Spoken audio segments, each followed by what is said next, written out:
Planning a fishing trip shouldn't feel like a full-time job. With fishingbooker.com, you can find and book the perfect fishing trip within minutes. Fishingbooker.com connects you with trusted fishing captains around the world. Booking is fast, easy, and secure, with access to verified customer reviews, loyalty rewards, and around-the-clock customer support. Everything you need to book with confidence is in one place. So head to fishingbooker.com and start planning your next fishing adventure today.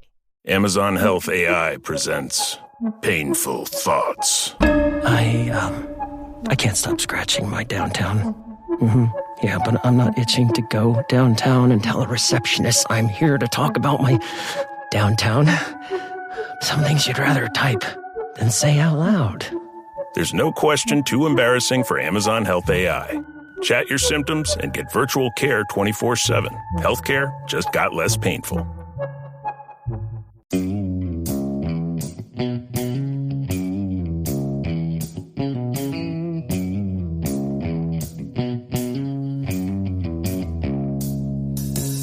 All right, welcome back to the Survival and Basic Badass Podcast, Kevin and Chuck. Today, we're going to talk about volcanoes. So, there's a lot of different things, that people prepare for and get ready. And, there's a lot of similarities in things you can do to be ready for kind of any emergency. But, again, something we haven't really gone deep into is volcanoes. It's the thing is, I guess, that don't really bring volcanoes to the forefront is it's not something a lot of us are near or really exposed to, that we think of in our day to day, unless you live out by Yellowstone or something like that. Mount St. Helens, Rainier, a couple places. You don't think of volcanoes as like an immediate threat. Plus, a lot of times we don't, I don't know. It can be overwhelming and there's a million things to worry about. And the likelihood of a volcano taking you out, pretty unlikely. But we're going to kind of dig in and find out the facts. So first of all, how do you know, what are the symptoms? If you're hanging out at Yellowstone or whatever, and what are the symptoms you want to look for? What tells you that a volcano is coming? Let's dig in there so we know what to look for. Kevin, any thoughts?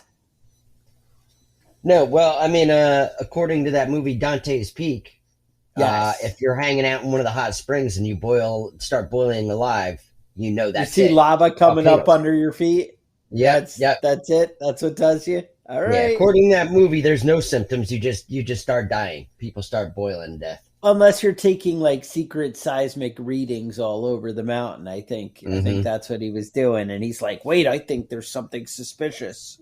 Yeah. And the lady drops a coffee cup off the table or something, and they're like, volcano coming. Volcano.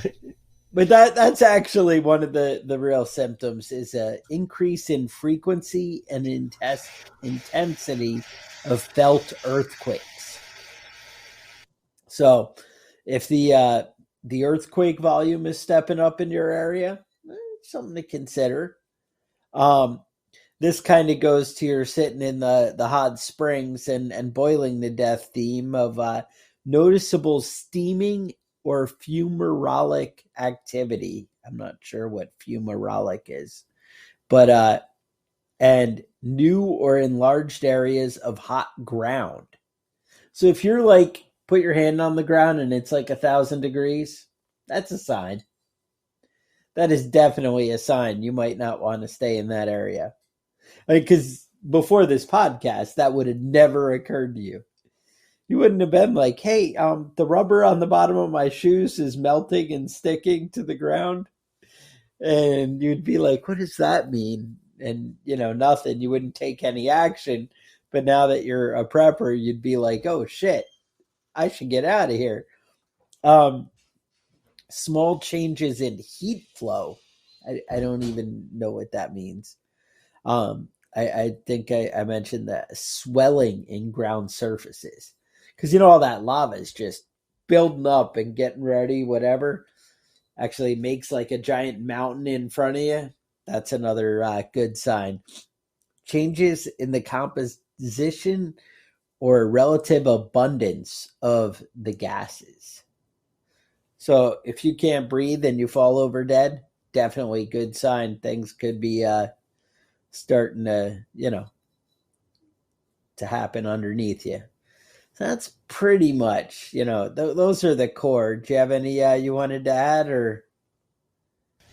Do you remember the movie 2012 with John Cusack? And they're in Yellowstone. And Woody Harrelson was there, and he was saying the end of the world was coming and all sorts of stuff. And then, like, right at the last minute, John Cusack ran out of his trailer, and the volcano erupted and killed Woody Harrelson. But John Cusack was able to run far enough away because he was following the super volcano that he survived. Right? He knew. So if Woody Harrelson warns you about a volcano, it's time to start running. That's also another good sign. Okay. Yeah. So now, what actually? All right. Now that we've kind of covered the mystery, I mean, I think that's a thing. A lot of the volcanoes, when they present, or however you would describe it, you start to see minimal activity. You see the increase of smoke and the sputtering out of the volcano. It seems a lot of the ones that we've seen come to life on the news and TV, you see some activity like for days. It seems to be perking up, if you will, and kind of stretching out there. So what kind of stuff? I mean, again, it comes back to that kind of basic prepper stuff of, having flashlights, being able to move and get out, being able to, take off or function when electricity and power goes out. It's going to be a big thing. Having first aid supplies, right? Because you might be cut off and you're obviously dealing with a stressful kind of emergency type situation. Having food and water, right? Being, because you might be cut off and isolated. Right. The CDC recommends getting a manual can opener as opposed to a for the electric one, just in case volcanoes. You'd be like, I'm all out of food. I have this can. I don't know what to fucking do. I'm just going to starve to death if I can't get I in only there. have an electric can opener. I don't know what to do. And you're just screwed. Have you ever seen they take the can and they rub it on the blacktop or concrete and and open it up? It's pretty slick. So the way they do the lids on the metal cans, it's basically rolled over the top. So what they do is you can actually just scrape it on the ground and thin out that little piece of 1/8-inch metal that the can's made out of, and basically cut the edges, and then the top pops right off. It's pretty cool. Again, you could find a stone to scrape it against or whatever. Odds are, if you actually have a can of food, you're probably near some kind of civilization that has concrete. And then I might even go one step further where you're near civilization that might have a can opener. But, hey, if you're stuck in that knife spot, in your pocket, yeah, there's a good chance you're going to stab your hand, though. Nobody wants to stab your hand. All right, so I was going to say, go ahead. Essential medicines. Right. Maybe some N95 masks. That's actually a big thing, is all the ash and stuff produced from a volcano really dramatically affects the air quality. Because I'm assuming you're not like right over the edge where you're running from lava flow, then you got other issues. But for the most part, if you're, even kind of far away, having a respirator or a mask like that would be a real, protection issue. Right. Possibly eye protection. That same thing, that ash is going to be a real irritant. Battery powered radio, something news, keep informed of what's going on. Those kind of things are your basic. Those are like, really what your CDC and like that are going to tell you. They want you to, tune in and listen to the government because they're so efficient they're going to have, their plan right in place. I know Kevin actually got some pamphlets on this, and the government's got them all ready for volcanoes. Is that right? Right. So they have FEMA has a couple of warnings about it. So what they recommend is having a go bag, with your stuff ready to go. But you also need to be prepared to shelter in place. Now, they say that your biggest risk is from ash. So depending on where you are, you might want to stay where you're at and just close all your windows and doors. They also recommend to consult your doctor beforehand if you have any respiratory issues.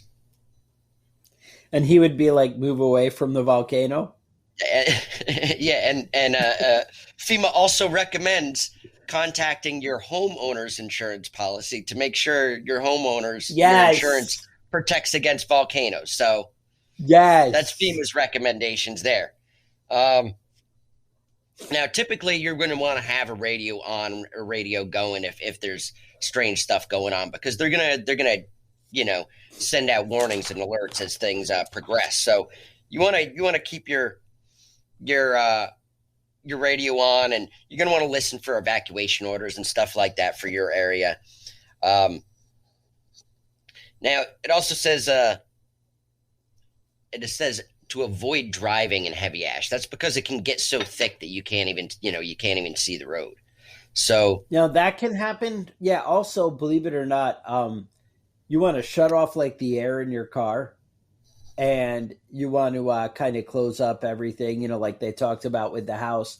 But your car is going to suck in all that ash that's in the air and falling down. So that's something, you actually want to try and basically keep the car running as long as possible. And the way to do that is to have fresh air, able to get into the motor. Turns out that's an important thing for a combustion engine.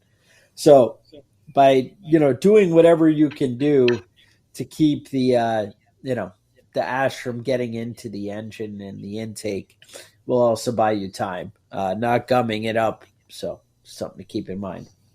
Right. And, they recommend staying away from downwind areas of the volcano and downstream, like any stream beds. They say stay away from it because the lava is going to follow that natural path. So, I've seen several disaster volcano movies, and according to these movies, most of the people die from falling in lava accidentally. That's probably not your actual biggest risk, though. I don't think most of the people die from falling in lava, but they did say that lava can travel at 100 miles an hour in certain circumstances. So I think we've seen on the news. Do you remember the volcanic eruption in Hawaii a couple of years ago, where the lava was like slowly moving down the mountain, like taking house after house, and people were able to evacuate well ahead of time before the lava showed up. But that doesn't necessarily mean that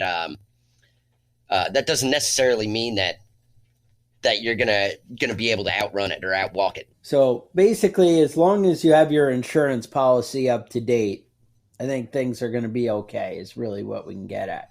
One of the prepper disaster kind of things, that the scenarios that they talk about with the shit hits the fan, is you do have like a super volcano. Right. And that's right. A whole other level.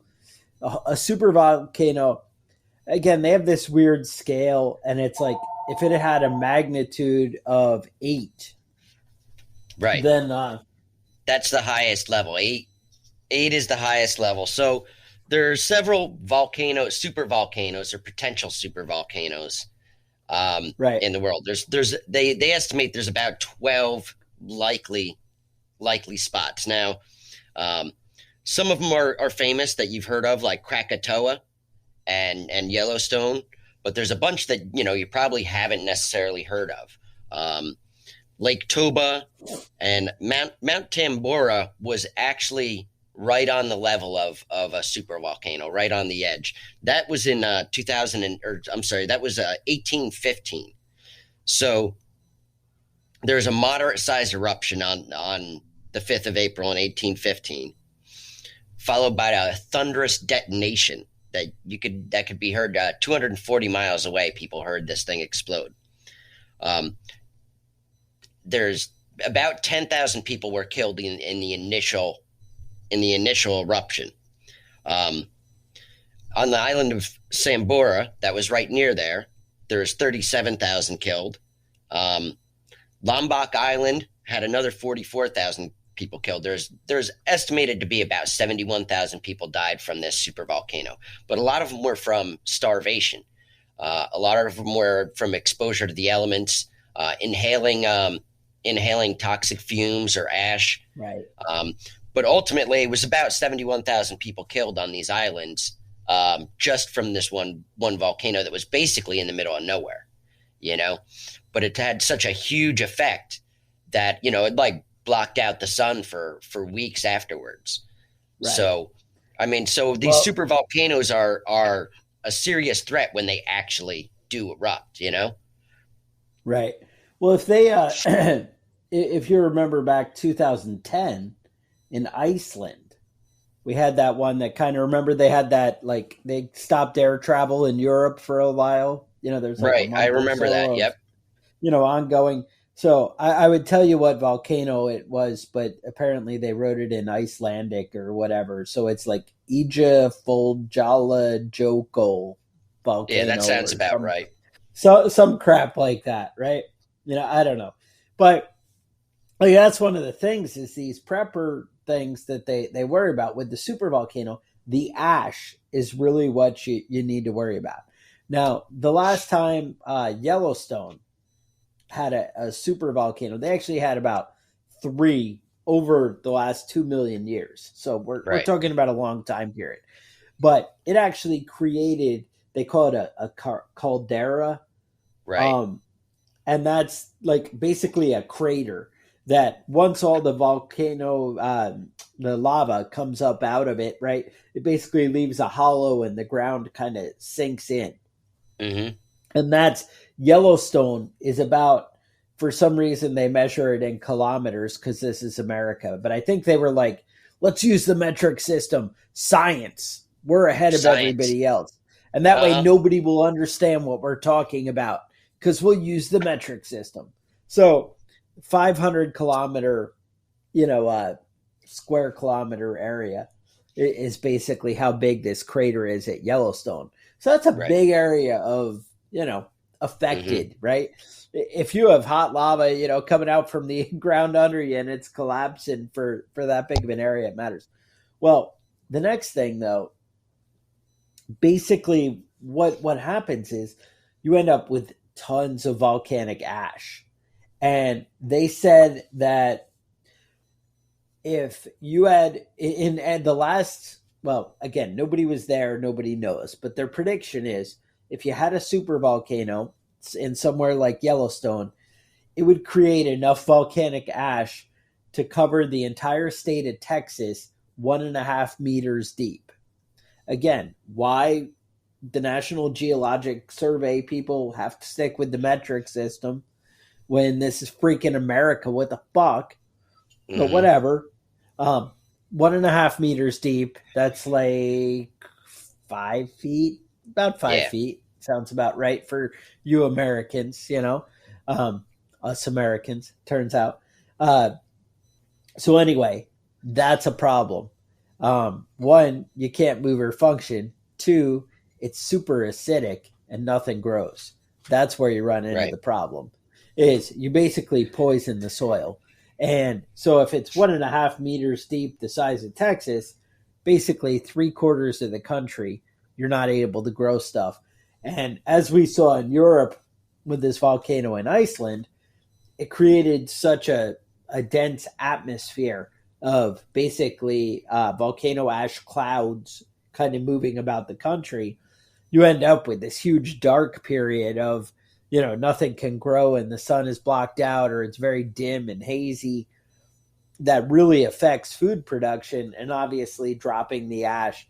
So it also, they say it depends on the time of day and when things are, maybe if it's pouring rain, while all this ash is spewing. But usually a volcano doesn't happen in a 2 hour period. It's usually spread out, over time. Um, so something to think about. But yeah, I mean, there were there are tons of potential volcanoes. Mount Rainier is one of the, it's a high elevation, has, it, the Tacoma suburbs, basically intense. They call it pyroclastic volcano flows. Basically, the potential to melt snow, ice, anything. It's just gonna move rapidly and flow downstream, take mud and rocks. That's one of the things with the smaller volcanoes is you end up with mudslides, slides. All this stuff kind of comes with it and basically takes stuff out. Now, whenever they talk about super volcanoes, one of the first ones they always try and push is that Yellowstone, right? Yellowstone, they always say it's due, right? It's due to erupt anytime. Well, yes and no. So the anytime, that's a loose, description. The thing is, it's been dormant for a while. And so really to expect something is kind of unrealistic. But now here's the thing. The reason they say it's due anytime is because basically it's progressing in frequency between each eruption. So super volcano type activity in 2.1 million years ago, then at 1.1 million years ago. All right, so we have a little timeline. But then the next one, 800,000 years, ago. So that's pretty short window. That you're going from 1.1 million to 800,000. Then there was one at 664,000 years ago. So you see it's, the window is tightening, and then it's been 664,000 years now to get to where we are today. So that's why they're saying, hey, we're kind of due because, it was happening like every 200,000 years, and now we've gone 665,000 years. So that's, all right, increased activity, right? So something to, if you need something to worry about, maybe Yellowstone is where you want to be, right? I would say there is a volcano going on right now. And if you guys remember, there was a lot of talk a while back about, it turns out it's a volcano in La Palma, which is like a territory of Spain, I believe. And it's off the coast of Africa, up in the northeastern section of Africa. I believe it's the Atlantic Ocean there, right? So you have La Palma is actually an active volcano right now. And it is like taking over the island with lava. You can watch live stream video like right now that you can go watch and see this kind of covering the island in lava. It's pretty crazy.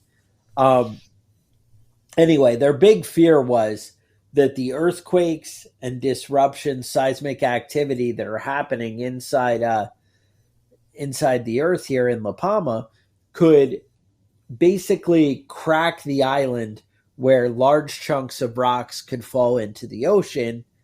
And their theory was, well, if like a third of the island fell into the ocean all at once, it would basically create a tsunami that would take out the east coast of the United States. Because completely across the ocean, half an island falling in just creates this giant wave that's just going to get bigger and grow and get uglier as it moves across until it hits something. And that what it's going to hit is the east coast of the United States. Now, later studies have shown that the likelihood of all that rock falling at one time is pretty much impossible. Like it would be one of those freak things that, it could happen, but the odds of it happening are, almost nothing. So something to keep in mind. But before you worry about Yellowstone, I think you really want to be preparing for a volcano by getting life jackets and maybe a good boat. Tidal wave. That's what you need to do. So it's something to keep in mind. But that's what's going on in the world. That's what we got for you guys. Now, what I realize every time we do a podcast about a specific threat, there's always specific things that you should be doing that are the same. There's that old saying that 10% of the work gets you 90% prepared. That's really what it comes down to is having some food storage, having some water, having the ability to hold up where you're at, bug in or hunker down, being able to go without going out to the store and without getting in your car and having to go anywhere. That's really the 90% of prepping that you should be working towards. If you live in some place that's prone to blizzards or some place that's prone to tornadoes, maybe that last 10% is, you planning for those specific eventualities. But the same basic things hold true for most emergencies and natural disasters. And, that's having your stuff and your gear together and ready to go, that you don't have to make any last minute, runs out to the store. You don't have to run out and grab propane. You don't have to run out and grab gas. You don't have to run out and grab food. You've got your, your things stored up and ready to go. So that's really one of the big things when it comes to, volcanoes and every other natural disaster is just being prepped with the basics of what you need to be ready for. Not planning for the volcano to hit, but planning for the stuff that you can take care of ahead of time, that will apply to every natural disaster. Right. I think what I hear you saying is really you want to be able to take care of your own shit.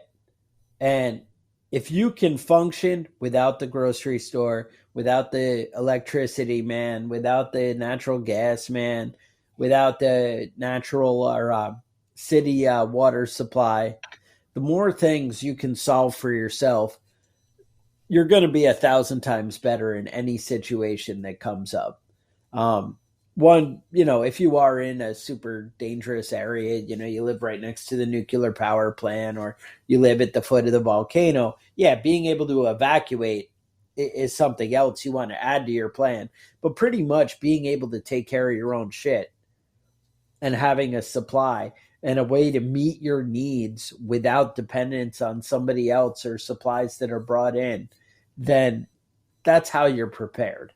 I mean, that's really the goal of everything when it comes to prepping, is being able to take care of your own shit. I think that's why preppers are so associated with the patriot freedom stuff and libertarian and whatever, is they kind of go hand in hand. The more self-reliant you are, the more you can handle your own shit, the less you need bigger government or want bigger government. And, you realize that it's important to handle your own. But the more you're able to handle your own, the more prepared you are for any disaster that comes. So, I don't know. So if you have thoughts, ideas, things you want to tell us about, you can email us at preppingbadass@gmail.com. You want to, be part of the discussion, maybe join us on the Facebook group at, the Prepping Badass Facebook group. And we have a page that's, I believe, the Prepping Badass page. I think it's like facebook.com/preppingbadass. That's right. With that, stay safe, and we'll talk to you guys next week. The Survival and Basic Badass podcast is a proud member of the Self-Defense Radio Network.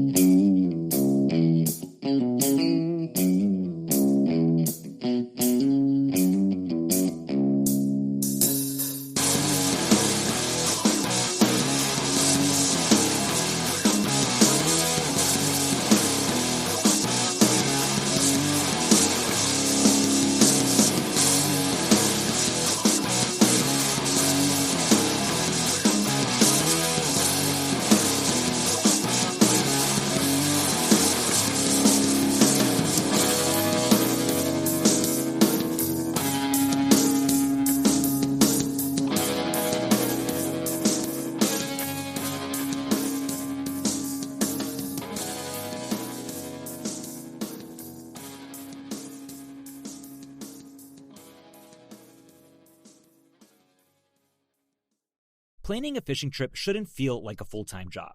With FishingBooker.com, you can find and book the perfect fishing trip within minutes. FishingBooker.com connects you with trusted fishing captains around the world. Booking is fast, easy, and secure, with access to verified customer reviews, loyalty rewards, and around-the-clock customer support.